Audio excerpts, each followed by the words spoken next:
It's time for your weekly fix of wrestling nostalgia when we look at wrestling's past eras, from the Attitude Era to the Reality Era. I'd like to think that maybe this company will be better after Vince McMahon's dead, but the fact is, it's going to get taken over by his idiotic daughter and his doofus son-in-law and the rest of his stupid family. To today,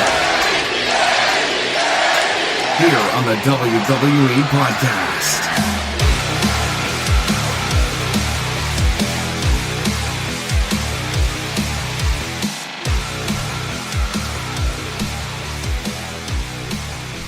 Welcome to the WWE Podcast, everybody, on this January 2nd, 2020. Welcome to the show. Great show for you guys today. One that I've never done. I've never been able to encompass a topic like this, one that covers such a large span of time, but one that I'm really looking forward to because it gives me a chance to go back and reflect on what this decade provided to us from a professional wrestling standpoint. And looking back, man, there are going to be some things that you guys forgot about, as I did. I took a lot of other people's lists that they had out there, and I didn't just copy verbatim, but I did use other people's ideas and other people's top lists as references to be able to put my own list together. And I think that you guys will enjoy this because it's a step back in time, as this wrestling nostalgia show always is. And I think we're going to have a lot of fun with this. There is a lot to cover. I'm not going to go over everything. There will be things I miss. And this is not so much of a top 10 list as it really is just a look back at 10 different points in time in the last 10 years that I think were monumental in their own right.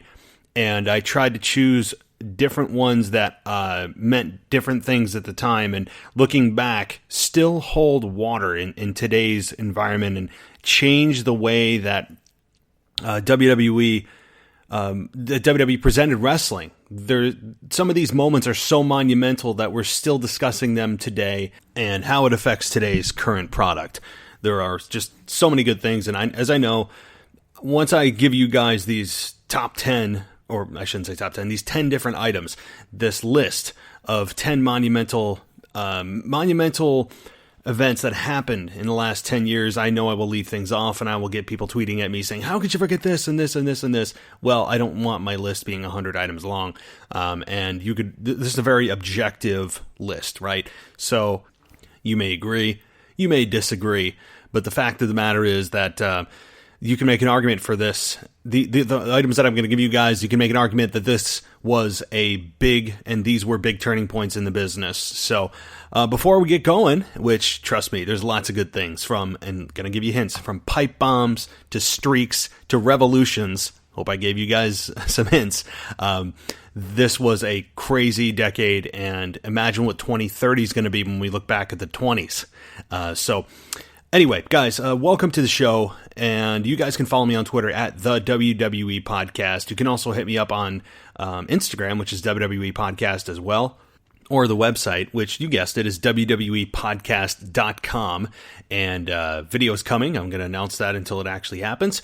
Video is on the way for the free feed for my website, for Patreon at patreon.com/WWE Podcast, where, by the way, you get all these shows ad-free, come on the show, and lots of other cool perks, shout-outs, video shout-outs on my Twitter feed, and more. So what I'm going to probably do once I get video up and running is do exclusive videos just for that feed on Patreon, and then do free videos occasionally during the week with my website and my normal Apple podcast feed. So just a little bit of a heads up on what's going to be coming down the line, as well as trying to get more people on the show. What I mean by that is not necessarily co-hosts, although I do like to mix it up from time to time, but also wrestlers, actual wrestlers, whether they're on the independent scene or if I can try to get somebody from WWE. It is on my radar, getting actual wrestlers from WWE. I've had people ask me that. it's like, it takes an act of Congress to make it happen, because there's a lot of red tape you have to go through. A lot of times they want a significant amount of money, even for a short period of time. A lot of barriers, right? So actual wrestlers from WWE may be harder to get than, independents and things like that. But even those on the independent scene, I think, have a lot of value to add to a conversation about wrestling, because, yeah, they may not be in the big leagues, as WWE likes to call themselves, but they still have experience.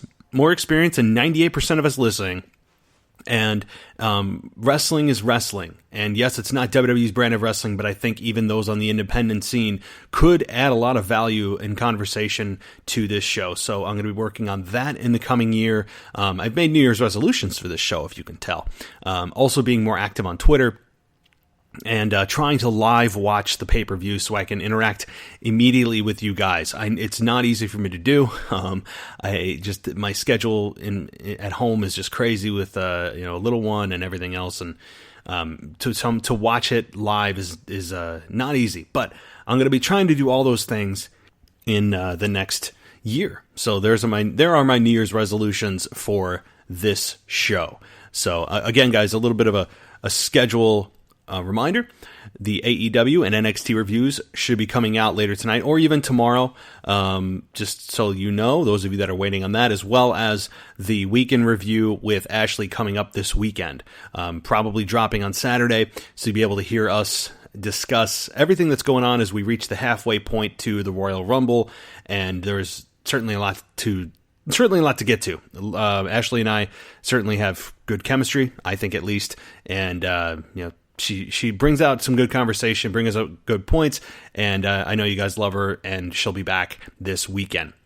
All right, well, let's not delay this any further. Let's just get to the first item I have on this list. And again, this is not a 10-to-1 list or 1-to-10 list. There's no real order. You really could make a case for all of these being on different levels and different rankings in a top 10, or maybe you wouldn't put them at all on your list. But I think we need to get to one of the biggest moments in the last 10 years, and this is one that is extremely recent, and I understand that. I'm not saying it's the most significant, and it's not because, well, we feel like the most significant things are the ones that happen the most recent because they're the most fresh in our minds. I'm aware of that alteration of memory. Those memories that are the most recent are the most vivid, typically, and the ones that you magnify. But in this case, you could argue it's a top 10, maybe number 9 or 10 on some people's lists, but it's Kofi Kingston winning the WWE Championship. And I think that's significant because Kofi Kingston winning was something that came out of left field for most people. I don't think anybody predicted Kofi Kingston winning the WWE Championship at the beginning of 2019. I mean, you didn't see it coming, and that was part of the magic. And it really took just one injury by Mustafa Ali, who's really the unsung hero of this entire run, that allowed this opportunity for Kofi to present itself, taking Mustafa Ali's, or just Ali, excuse me, they've chopped the name. Kofi Kingston took Ali's spot in the Elimination Chamber and went on to have an extraordinary performance against the heel Daniel Bryan champion at that time, nearly winning the thing, and just set the world ablaze with the Kofi Kingston movement. And while Kevin Owens was originally scheduled to be the opponent for Daniel Bryan, it turned into Kofi Kingston, and it just caught fire. I mean, the next day people were clamoring for another. They want to see it again. And credit to Bryan too. It doesn't hurt that Daniel Bryan was his dancing partner in this whole thing, and it just became this organic movement for Kofi. I was never, as you guys know, was never a proponent of Kofi Kingston winning. He never felt like a true WWE champion. And I'll get to that in a minute for those that haven't heard my thoughts on that. And you're probably like, what the hell? What are you talking about? He deserves it. Okay, well, Kofi Kingston was in the WWE for 11 years. We know the story. He was the good soldier. He was great to work with, easy to get along with backstage. Was in that mid to upper tier card for the majority of his career. Caught fire with the New Day. started out with that fake Jamaican accent. We all know the story of Kofi Kingston as it's been repeated over and over, and then Vince McMahon throws a bunch of obstacles in his way every SmackDown on the way to the WrestleMania pay-per-view. And Kofi overcomes them all, climbs that mountain, and Vince McMahon takes us on a ride and gets us to the top. Kofi holds it for 6 months and then loses in 9 seconds to Brock Lesnar. LMAO, or crying laughing face is what I would, if I was texting somebody about this, it would be LOL, LMAOOO with a crying face. That's a laughing crying face. That's how I would feel about it. And look, here's my deal with Kofi, and I want to just say this up front because I've actually had people put in a review that it's privilege, white privilege. I have no idea what white privilege has anything to do, which I don't even think exists, by the way. And you may say, well, that's because you're white. Well, no, but that's a whole nother topic. I may even do a whole other podcast on something like that, right? Get people fired up. And, anyway, but even if white privilege does exist, then what does that have to do with my opinion of the run of Kofi Kingston? People like to bring in skin color. It's such an easy target. It's such an easy, lazy analysis. It's a lazy attack on somebody to just point to, you're racist. It's lazy. It just has no backing, right? I was a Kofi Kingston proponent of in the ring forever, for his entire career. I had no issue with him in the ring. I had nothing. I had not said a bad word about Kofi Kingston, probably isn't in his entire career. Up until he won the WWE Championship, he just never felt like he was a champion. And it had zero to do with his skin color. Zero. He could be pink or purple or yellow or green. I don't care. I don't give a damn. It just felt like a mid-carder carrying the belt that he didn't really deserve. And you could say, he worked for 11 years. He deserves it. Well, there are a lot of guys that work longer and harder than him that have never held the championship and don't deserve to. And that's okay.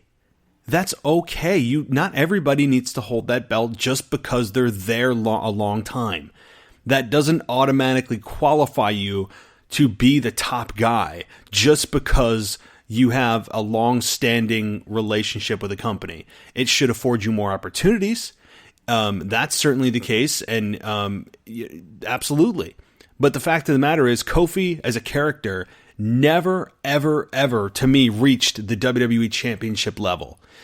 Never. He felt like a champion that was just, again, holding the belt, keeping it warm for somebody that actually was of the caliber to hold it. And I'm not trying to disrespect Kofi. I think he's an amazing performer. His character never caught with me. You know why? I think the biggest part was I was willing to give it a chance at WrestleMania when he won this year. And it was such a feel-good moment. Oh, what a great feel-good moment. He brought his kids in the ring. Anyway, before I start ranting on that, I was willing to give it a chance. But the problem is, during the entire 6 months, he was still throwing pancakes, acting like a sophomore in high school, like some just goofball in the New Day. And you may say, "Oh, why would you change your act? Why would you fix something that's not broke?" Well, because the WWE championship itself deserves more respect than somebody parading around with pancakes. Again, those of you listening are probably saying, it's a skin color, it's just because he's black. It has nothing to do with that. Okay, let's grow up, all right? Let's not be lazy in our attacks on people of everybody just pointing to racist, bigot, racist. It's so lazy, and it just has nothing to do with it. It's purely on a wrestling character standpoint that Kofi Kingston had no business being WWE champion as long as he did. He never felt that way. The championship got forgotten for 6 months. You don't believe me? You don't believe me that it got lost for 6 months? Go back and watch Kofi Kingston's run on SmackDown over those 6 months, from April until October, when Brock Lesnar rightfully took it away from Kofi Kingston in 9 seconds. He got really misplaced on the show. If you're the champion, you got misplaced. Why? Because you got overshadowed by Roman Reigns, who done it. You got overshadowed by other storylines that were apparently bigger than you as WWE champion. Go back and look. And yes, he closed out shows sometimes, and occasionally he would be the main focus of the show. Occasionally, more often than not, who stole the thunder? Roman Reigns. So that's my thoughts on that. But it was a big moment. It was a big moment because it was kind of like the Yes Movement Part 2 with Daniel Bryan winning at WrestleMania 30. And I had no issues with that either. But with Daniel Bryan winning at 30, that to me was probably one of the biggest grassroots movements of all time in professional wrestling. And that's actually my next item as I get to the second piece of this, is Daniel Bryan winning at WrestleMania 30. And again, one of the biggest illustrations that the power that the crowd can have on who they want as champion, despite what Vince McMahon may want, is Daniel Bryan. I mean, we know the story. He came in from the independent scene and was put in NXT's joke at the time, which is he was a joke, of being the Miz being his pro, which is hilarious to think about now, and gets fired after he joined the Nexus and strangled Justin Roberts with his own tie, and then gets rehired, and then ends up, I remember he faced Sheamus at WrestleMania 28 and lost in like 11 seconds after a brogue kick, and just so many things led to Daniel Bryan and the organic love that the fans had for him. Easy guy to like. Didn't feel like a corporately created a performer. He felt like a guy that you could relate to and you'd want to have a beer with, and was just the everyman, and aka the opposite of Roman Reigns, and just the crowd began to love him. So let me give you guys a little bit of audio from WrestleMania 30. As don't forget, earlier in the night, Triple H had to face Triple H, and if he won, he would make himself in a 3-way in the main event of Batista and Randy Orton. So let's just take a listen, and let's remind ourselves of what happened here in New Orleans. There's a Batista bomb. Daniel Bryan, Daniel Batista. Come on, Bryan. Yes, Lord. Come on, Daniel.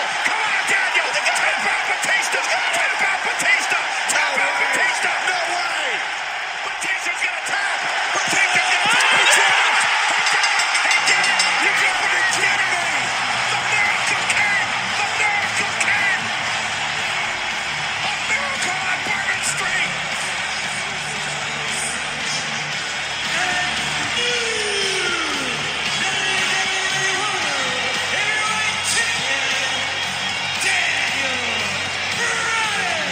The impossible dream has become reality.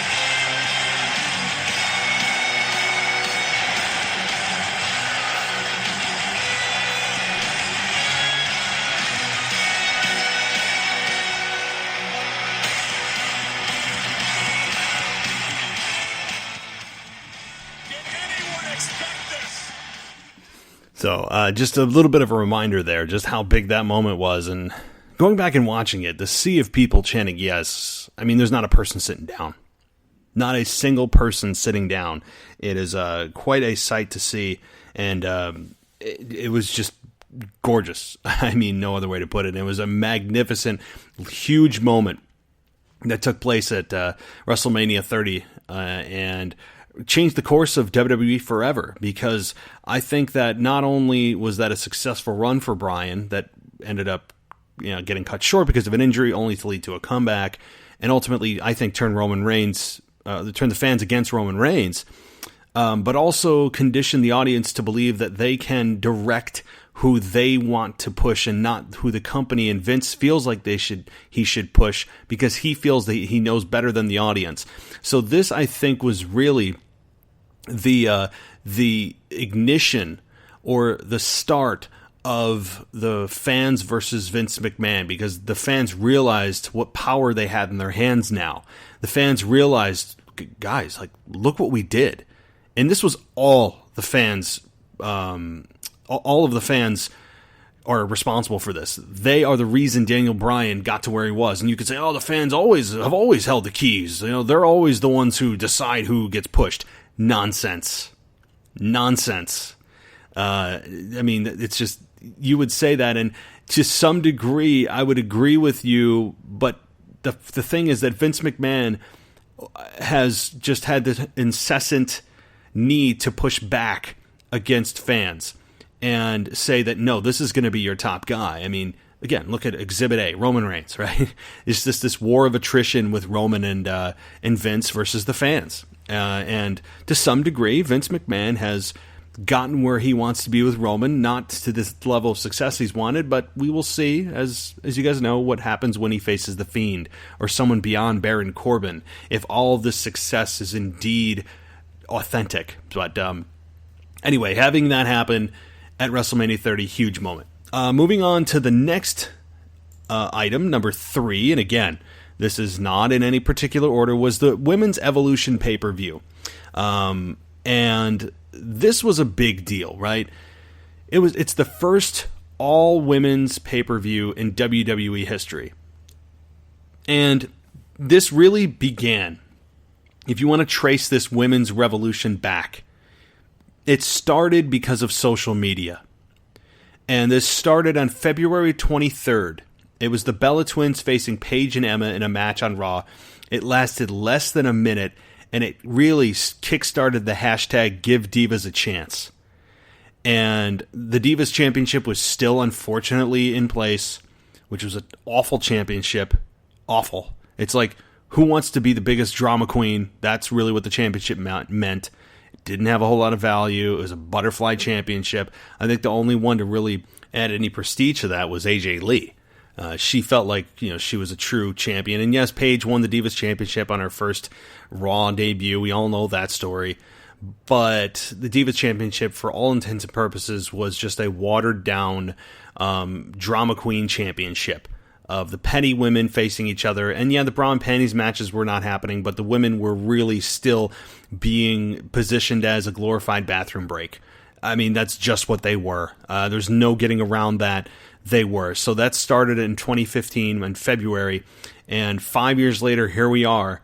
And look where we've come. And the Evolution pay-per-view was amazing. That pay-per-view never would have taken place had that hashtag not caught fire, and really sparked the women of WWE to do a ton of crazy firsts. As WWE said, the first women's Money in the Bank ladder match, the first women's Royal Rumble, the first women's Hell in a Cell, and then the first women's TLC match, and ultimately the first women's main event of WrestleMania, right? They love saying the first. And by God, it's all about making history. That's the one drawback to this whole thing, I think, is that the competitors in their promos were more concerned about making history than winning a match. I took issue with that because first and foremost, you should be here to win. If I'm supposed to believe in your character, I need to know that you care about winning and not just stealing the show like Dolph Ziggler, or getting a "This is awesome" chant. I need to know that you care about winning so I can get behind you when you're in a match. And so I think a lot of that got lost in making history. How many times did we hear that with Sasha versus Charlotte in the first women's Hell in a Cell match? It's all about making history. Here's the thing. We know it's making history. We have the announcers to tell us that. It's not for you to transparently tell me that it's about making history, right? Does anybody else get their stomach turned by this? It's just very heavy-handed. I'm not a fan. But I'm a fan of the women's movement. It has certainly shaken things up, and I think made the male competitors in WWE more competitive, that they aren't just going to be given and afforded a better spot because of their gender now, and that they need to earn it, and they have the women who are just as hungry, if not more hungry than the men are, and put on great matches. And the Evolution pay-per-view was I think it was one of the best pay-per-views of the entire year. I remember how awesome that pay-per-view was. Tony Storm, I remember being a standout in that match, or in that show, and it was awesome to see. And it really it was a signal that the women are here. And I don't know why there hasn't been another Evolution pay-per-view. It's a little bit puzzling. I would have liked to have seen another women's pay-per-view, but maybe, I'm sure we will, and maybe they just don't feel like they have a strong enough roster right now with Ronda Rousey down, and several others, and that the storylines don't feel as hot that they can't provide another pay-per-view at that level. But I remember I raved about the reviews on that pay-per-view of Evolution. If you haven't seen it, you need to. I also could have done without Stephanie McMahon coming out to stand with all the women as if this is like, a high school drama, and we all come out at the end of the show and bow like, hey, thanks for being entertained. It's God, it makes me want to vomit. It takes everything away, but nonetheless, a great pay-per-view, and one that I think was a turning point and really a sign of the times that an all-women's pay-per-view could actually stand up and live up to the expectations, and it did. All right, the next thing that I think we need to talk about is the streak ending and Undertaker losing to Brock Lesnar at WrestleMania 30. This was a moment that I don't think anybody would ever believe that they would see in their lifetime. It was shocking. It was just really unbelievable to watch. And rather than me describe it, I'm just going to give you some damn audio. I know you guys love the audio. I do too. So let's take a listen, and we can live this moment again, and we'll come right back with some analysis. All right, Brock Lesnar countered. Brock Lesnar countered. Lesnar countered. He's got Undertaker up on his shoulders again. Not again. Going for a triple. A third F5 to the Undertaker. Brock Lesnar into the cover. Hooks the leg. The streak is over.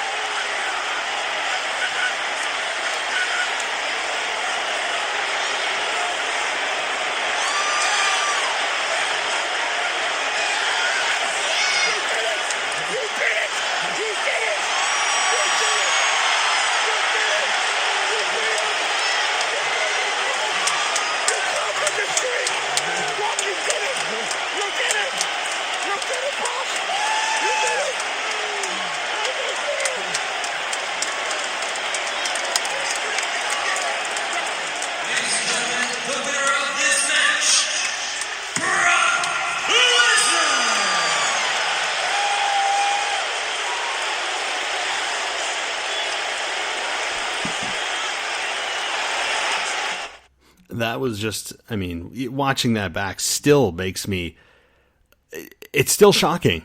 It's still shocking.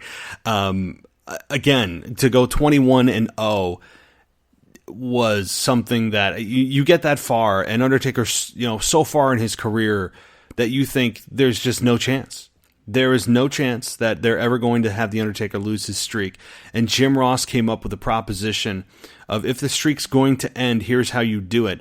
You have The Undertaker declare that if he ever loses at WrestleMania and someone breaks his streak, that he will retire. That would create so much buzz and interest of, well, he has to lose at some time. Who's going to be the one to beat him?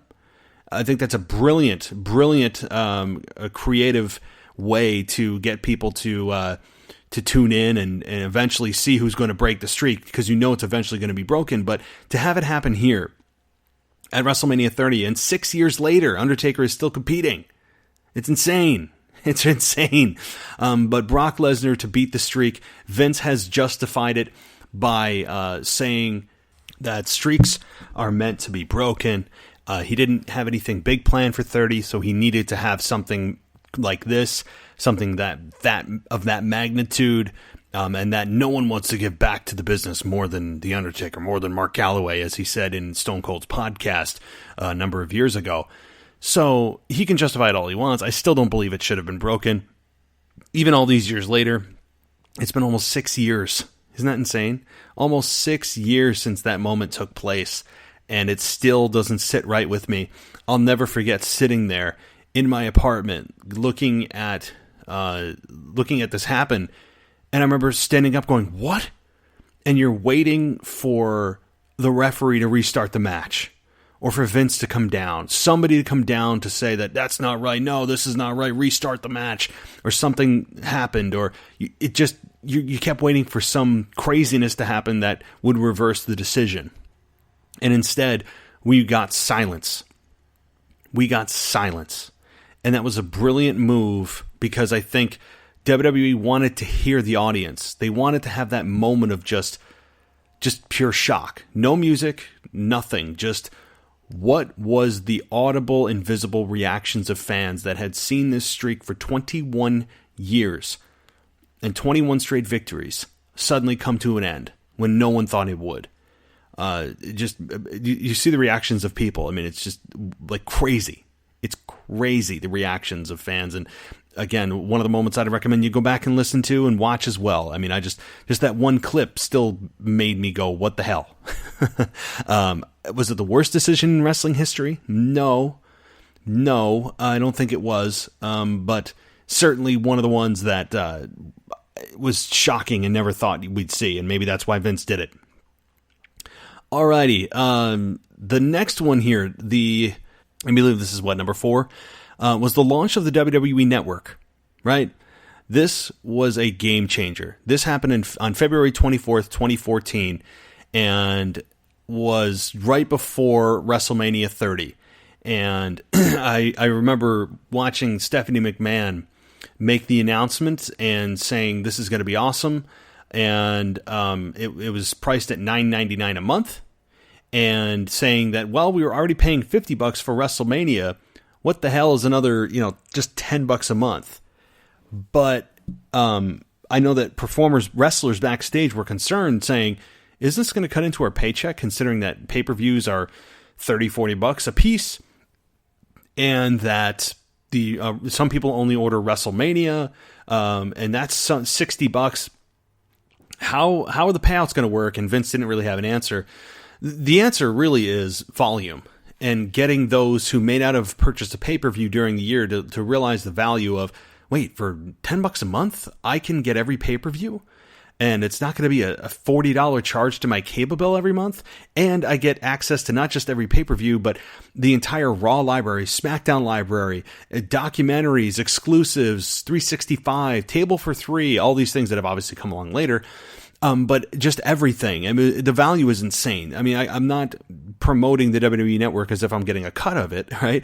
But I'm giving you my honest opinion that I will gladly give $9.99 a month for what I get back in value for the network. Could the app be better on iPhone? Yeah, the app on iPhone is still kind of, it's better, but it was a game changer. It was a game changer for the vehicle, the platform in which they present content. And it really just, I think, skyrocketed the amount of content you have access to, because prior to that, what were we all using? Prior to the WWE Network, think back to that time. We used YouTube? I used YouTube. I still use YouTube. Other torrent sites or video sharing sites. I'd use DVDs. I did not use VHS. I don't even know if I have VHS anymore. But I did use, what was that called? FrostWire, LimeWire, when I could download wrestling clips. I remember all that. Prior to that, and yes, when the pay-per-view would come along, if it was big enough, I would typically order the big four: WrestleMania, Survivor Series, Rumble, and SummerSlam. Those were really the ones that I would invest my money in. And now with $9.99 a month, it really is a huge. I know this sounds like an infomercial for WWE Network. It's not. It's just my honest opinion about it, and it's a huge game changer. And it really shook up the entire way that WWE presents content. And it's, I think, a huge game changer. But I don't know. So that was a huge moment as well. It wasn't an actual wrestling moment, but massive way. And also how they count ratings, I think, as well. Yes, Raw isn't streamed live on the network, but a lot of people watch Raw on delay, which then happens through Hulu.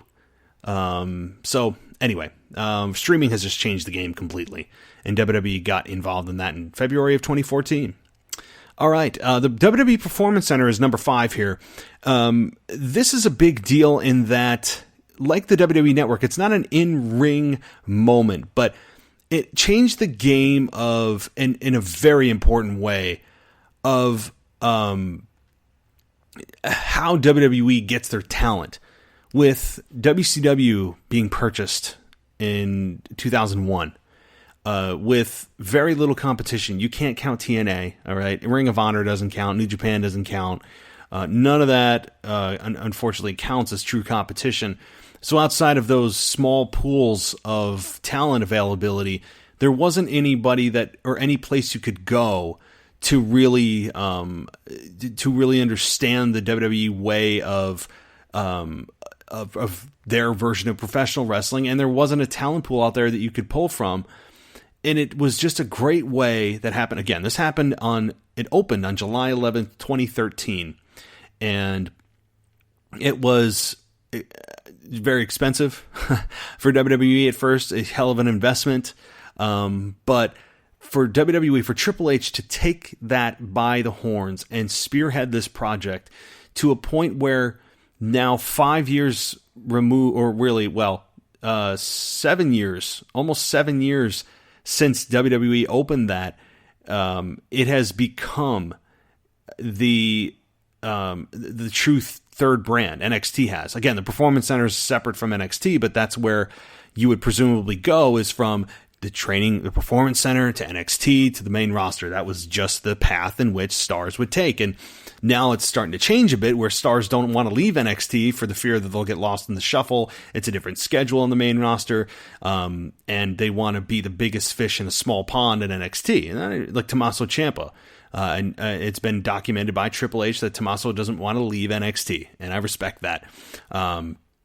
So again, the training center opened on July 11th, 2013, and really was instrumental in developing new talent, getting talent used to the way WWE produces their shows, what cameras to look at, how aesthetically they look on camera. There's a promo room. There's 4 or 5 rings in the facility, weights, cardio. I mean, you name it, everything that you need all the tools possible to be a star, are at your disposal. And, it changed the game. It was a brilliant idea that Triple H spearheaded, and it worked,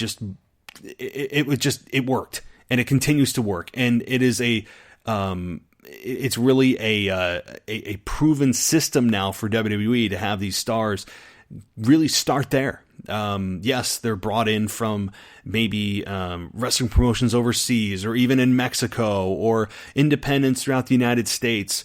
And yes, even AEW at some point will be a place WWE looks to possibly bring in a big talent. I mean, that's not something I think we should sneeze at, because eventually it could be WCW versus WWE in the long run.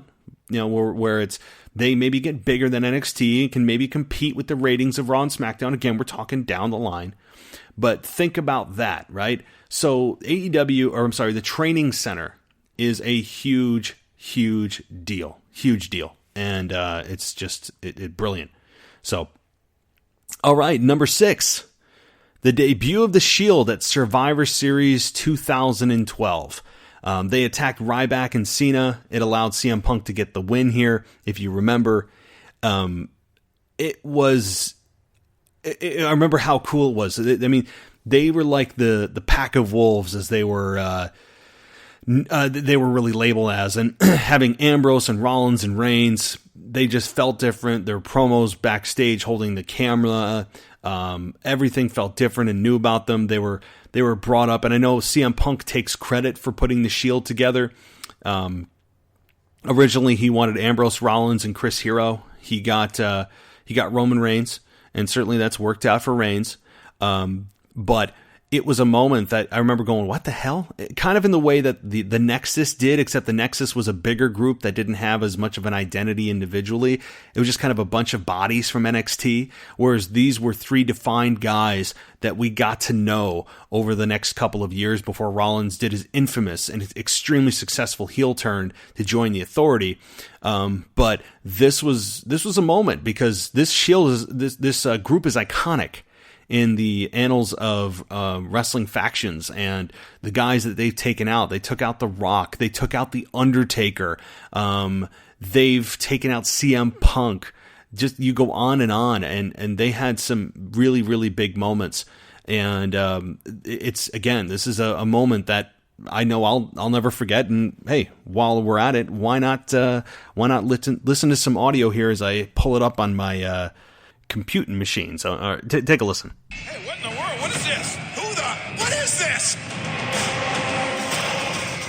These 3 guys just came rushing through the crowd. Dean Ambrose, Seth Rollins, Roman Reigns. No way! What is going on? Welcome to the Shield of Justice. So, of course, that was a bit of a recap, but it was a huge moment, and one that clearly just changed the lives of all three guys, and really the business, because how many combinations of these three have we seen as far as even fighting amongst themselves, all three holding championships, tag team championships, their feuds with John Cena. I mean, it really just changed the game, and it, I think, was the first true showing of what NXT could provide us. It was the first successful big bring up for three guys, and yeah, the Nexus was first, but they're kind of forgotten. I mean, you don't remember anybody but Wade Barrett, and yeah, of course, you had The Fiend actually come out of it. Bray Wyatt came out of it. You had Michael McGillicuddy come out of it. I mean, which Curtis Axel, you had guys come out that are still kind of here, right? Obviously Bray Wyatt being the biggest, most successful. But it was really these three guys that I think truly were the example of what NXT could provide us. So, all right, moving down the line here. Number 7, I hope I counted that right. Brock Lesnar's return in 2012. Now, prior to this, we have to remember, Brock Lesnar was last seen in WWE in 2004 after having, which is really widely believed, one of the worst WrestleMania matches of all time in Brock Lesnar versus Goldberg at WrestleMania 20. I've said that so many times that it's starting to hurt now. But that was the last time that we saw Brock Lesnar in a WWE ring. And to have him come back 8 years later, and it was the night after The Rock was defeated by, John Cena was defeated by The Rock. And so John Cena's in the middle of the ring. And, well, why don't we just take a listen to what happened?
So Brock goes on to F5 John Cena. The fans love it. They lose their minds. It was a great moment, and even seeing that back, it reminds you just how big of a deal Brock is. And we may say, "Oh, we're tired of seeing him. He's an absentee champion." The fact of the matter is, I don't care what you think about him, like him, hate him, in between, indifferent. The fact is that he is the biggest star WWE has right now, and name somebody bigger. Roman Reigns? I don't think so. John Cena? Not in the game anymore. And I would argue Brock Lesnar's bigger than John Cena. There's just nobody bigger. Nobody. And that's a damn fact. So, yes, and by the way, Brock Lesnar's back on Monday Night Raw this coming Monday. As I predicted, the first Monday Night Raw of the new year. You'll see big stars come back, as they are now. And so, but again, this moment was huge because it not only was the return of Brock Lesnar, And now we're, my God, freaking 8 years since that moment. But it was also the turning point of John Cena's career for that year, going on a downward spiral. He lost to The Rock. He lost to Brock in his program here. And it was a well-documented year for John Cena that was not one of his best in terms of a professional standpoint. But it was a huge moment, one that I was shocked in seeing after Brock left on very miserable terms 8 years earlier. You know, and having such success in the UFC, I didn't think he'd come back. And yes, he has had fights in the UFC since then, no question. And he has won against Mark Hunt, with an asterisk, of course, right? Or asterisk. Is it asterisk or asterisk? I don't know. See, now I'm getting tongue-tied. But it was a huge moment, and I loved it. I love sharing this audio because it gets me all pumped up. All right, we're on to number 8. What's number 8 here? I would say number 8 is The Rock returning to WWE. And this happened also in 2011. And this was a huge moment too, because as Brock Lesnar's return was big in 2012, I think The Rock's return was also equally big, because many of us believed that The Rock was probably done. He had said it in many different platforms after he was in finding success and big success in Hollywood, that he was done with wrestling. And, have him come back and have him face John Cena. Notice a theme here. John Cena is like the face of WWE, and you have Brock come back to beat him and Rock come back to beat him. Cool deal, right? But for The Rock to come back and to have him do what he did with John Cena and have him come back in a way that was explosive on Valentine's Day. I remember that. Again, I was out on a date and I missed it. It was a big moment to have The Rock come back as the host of WrestleMania. He was the host of WrestleMania 27. He ended up costing John Cena the WWE Championship to have The Miz retain the WWE Championship in the main event of WrestleMania and give him rock bottom. And then it set up a match for a year-long build at WrestleMania 28. The Rock goes on to win, and then The Rock becomes WWE Champion during that year, and then does the favors for John Cena, allowing John Cena to... Or The Rock does the favors for Cena at WrestleMania 29, and John Cena wins the championship. Rock actually got injured during the match and tore a hamstring, and then Cena becomes champion. So it was a give-and-take 2-year-long program, and I think it was beneficial for both guys. It was a huge deal. The Rock coming back the way he did, I think, was explosive. Great promo when he first came back, and it was in LA, the Staples Center. I'll never forget it. And also having John Cena carve out The Rock pretty bad, carved up The Rock in terms of promo ability. I mean, he spanked The Rock, and I hate to say that, but John Cena spanked The Rock when it came to promos. He just did. And John Cena proves that he is the master of the mic. It's just the way it is, which is a compliment to him as much as I'm a Rock fan. And you thought The Rock was going to come back and just chew up John Cena and spit him out on the mic. We got a different result, and The Rock proved he can still go. I think WrestleMania 28 was a better match than 29, but it certainly showed that The Rock still had it and is in phenomenal shape, and was a great business for the company. Put more value back in the brand in terms of notoriety, in terms of news outlets talking about The Rock's return. I mean, it was just great publicity. I think it helped the business as a whole in a time that didn't really have a lot of top stars other than John Cena. It was a big deal. And then Brock obviously returns in 2012, as I just discussed. So, again, The Rock's return, huge here. And moving on. All right. Number 9 was, CM Punk's pipe bomb promo. And that happened on June 27th, 2011 in Vegas, after Punk had just finished attacking John Cena when he sat down on the stage and proceeded to deliver one of the greatest worked shoot promos of all time. All time. and it was just nothing short of miraculous, game-changing. It went from this era of, we don't know who the next top guy is to we know who our top guy is, and it was just brilliant. And, well, let's just take a listen to some of it. Been the best ever since day one when I walked into this company, and I've been vilified and hated since that day because Paul Heyman saw something in me that nobody else wanted to admit. That's right, I'm a Paul Heyman guy. You know who else was a Paul Heyman guy? Brock Lesnar.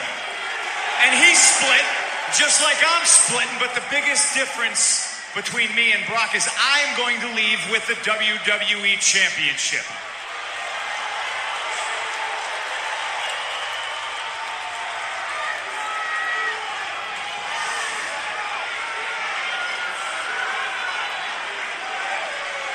I've grabbed so many of Vincent K. McMahon's imaginary brass rings that it's finally dawned on me that they're just that. They're completely imaginary. The only thing that's real is me, and the fact that day in and day out for almost 6 years I have proved to everybody in the world that I am the best on this microphone, in that ring, even at commentary. Nobody can touch me. And yet, no matter how many times I prove it, I'm not on your lovely little collector cups. I'm not on the cover of the program. I'm barely promoted. I don't get to be in movies. I'm certainly not on any crappy show on the USA Network. I'm not on the poster of WrestleMania. I'm not in the signature that's produced at the start of the show. I mean, it's great stuff. I mean, I could watch that promo all day. It's just such it's a staple in the WWE in WWE history. It changed the game for how promos are delivered in an era that was very heavily scripted. It certainly changed the game big time. So we all know and love this promo, and it should be studied. It should be studied in classes, and it's brilliant. Alrighty, and that gets us to the number 10 moment here. And again, this is not a 1 to 10 list. This is not any kind of ranking system. This is just the 10 moments that I thought were big, and this is not the most big. This is not the biggest moment. This happens to just be number 10. And that was, at least to me, the Shawn Michaels retirement. And this took place in 2010 after WrestleMania 26, when The Undertaker defeated Shawn Michaels. And it was extremely significant because it marked the end of one of the greatest, if not the greatest, in-ring career of all time. And you could say Ric Flair is one of this. Extremely subjective, I understand. But in my eyes, I mean, I grew up watching Michaels and started in 97 as he just started getting into DX, and all through his retirement or forced retirement after the injury from The Undertaker, backdropping him on a casket. And then really coming full circle, coming back in 2002, which was supposed to be a one-off, and then really making it a career for another 8 years. And it was one of the best careers I've ever seen. I don't think we really fully, truly understand the significance of Shawn Michaels and the impact he had on future performers, and the overall impact he's had on this industry. And all the great matches he's given us, everything. To me, the WrestleMania 25 match with The Undertaker may have been the best match I've ever seen. I don't say that lightly. It really may have been. It is a wrestling clinic. It is a clinic in psychology. It is everything you need a wrestling match to be, and it's paced correctly. It is paced correctly at 25, and yes, 26, of course, was a follow-up, which could never really follow up to the 25 match, and we're focusing on 25 or 26 because it's within 2010. If I go to 2009, obviously it doesn't count because it's not part of this decade. But again, 25 to me was the best match I've ever seen And it proves that you don't need today's style of 500 miles an hour to have a "this is awesome" chant. To me, "this is awesome" chants are actually a sign of a wrestling style that I'm still getting used to. It really exemplified what you can do when you have two stars in the ring that tell a story at a pace that is digestible and just understand in-ring psychology and have chemistry on top of it, otherworldly chemistry. But again, 26, when Shawn Michaels slapped The Undertaker at the very end of the match, and Undertaker signaled this is, that the end is near. He tombstoned Shawn Michaels. His in-ring career is over.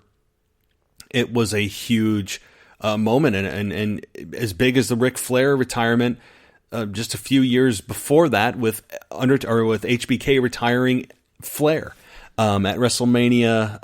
What was it? WrestleMania 20? Oh, good grief! 24. It might have been. And it was a huge deal. And again, I'd recommend anybody go back to watch 26, and more importantly, really WrestleMania 25. I know it's in 2009, so I'm a year off, but I'd really, really recommend everyone go back and watch both of those. You talk about just the storyline made sense. Everything made sense from a in-ring perspective. There's just nothing better when two professionals can go in there and tell a story that just grabs you by the heartstrings and everything, and just makes you forget about your life for the time that they're in the ring. Those are rare moments. Those moments don't happen very often anymore. Number one, because the pace is just too damn fast today. My brain can't process what's happening, and it also lends itself to a lack of selling, because everything is just hit, react.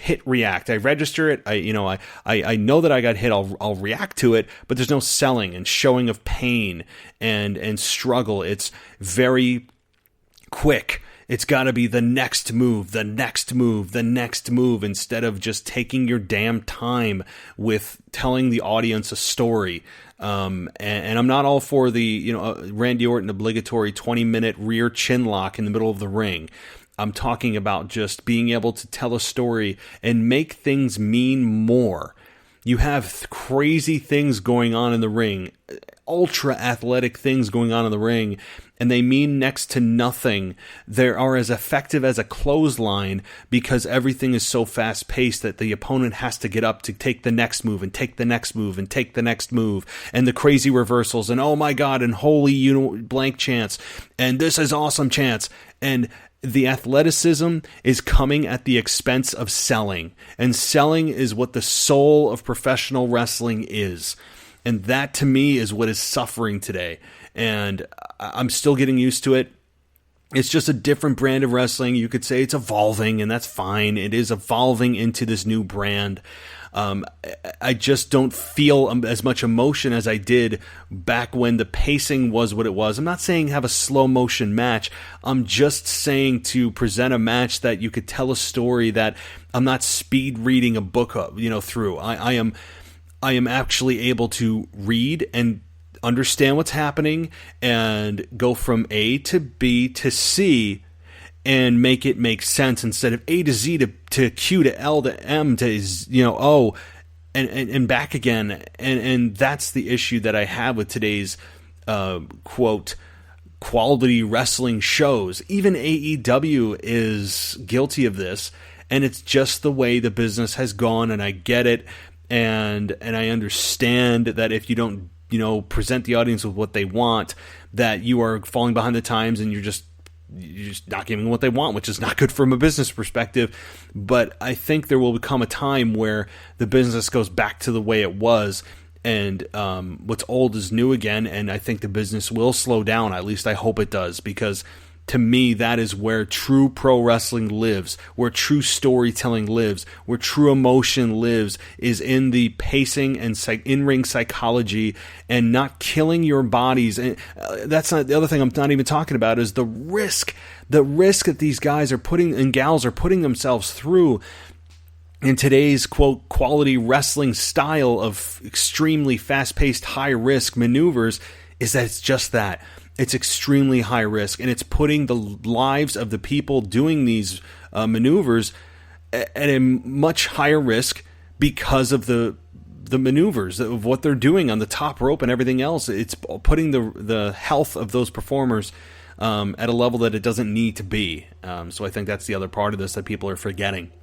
But nonetheless, guys, I hope you enjoyed my list of 10 things that were huge from the 2010s of WWE.